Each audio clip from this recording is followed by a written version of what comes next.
నేను ఒక assembly floor లీడర్ను, 4 సార్లు ఎమ్మెల్యే, ఎంపీగా. నా గతంలో గన్మెన్లను తగ్గించారు.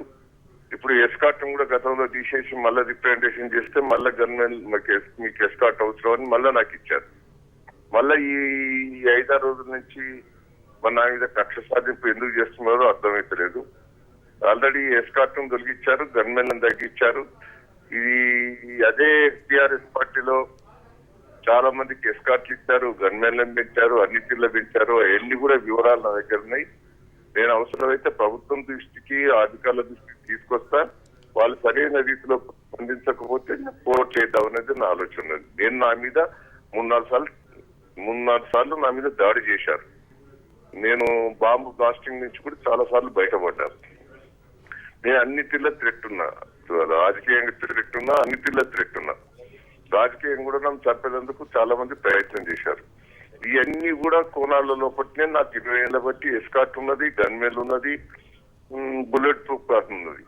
కాంగ్రెస్ గవర్నమెంట్ కూడా కంటిన్యూ చేశారు. మరి ఈ రోజు టిఆర్ఎస్ ప్రభుత్వం కావాలని కక్షతో చేయడం జరిగింది. దీన్ని నేను న్యాయపరంగా పోరాటానికి సిద్ధంగా ఉన్నాను. Right sir. అంటే ఇప్పటి వరకు మీపై 3 సార్లు దాడులు జరగడంతో థ్రెట్ ఉందని 1+3 సెక్యూరిటీని మీకు ఇవ్వడం జరిగింది. మరి ఇప్పుడు ఈ థ్రెట్ని ఉన్నప్పటికీ కూడా మీ నుంచి ఈ గన్మెన్లు తగ్గించడం, సెక్యూరిటీ పరంగా తగ్గించడాన్ని మీరు ఎలా ఎదుర్కోబోతున్నారు సార్? నేను న్యాయపరంగా పోయేందుకు సిద్ధంగా ఉన్నాను. మొదలు ప్రభుత్వం దృష్టికి, పోలీసు అధికారుల దృష్టికి తీసుకుపోతాను. సరైన రీతిలో వాళ్ళు స్పందించకపోతే న్యాయపరంగా నేను పోరాటానికి సిద్ధంగా ఉన్నాను. అయితే ఇప్పుడు వరంగల్ ఉప ఎన్నికల సందర్భంగా మీకు ఈ సెక్యూరిటీని తగ్గించారని కూడా వింటున్నాం. మరి దీనిపై మీ స్పందన సార్? వరంగల్ సెక్యూరిటీ ఉన్నది. రాజకీయంగా కూడా నన్ను అనగదొక్కాలనే ప్రయత్నం కూడా ఉన్నది.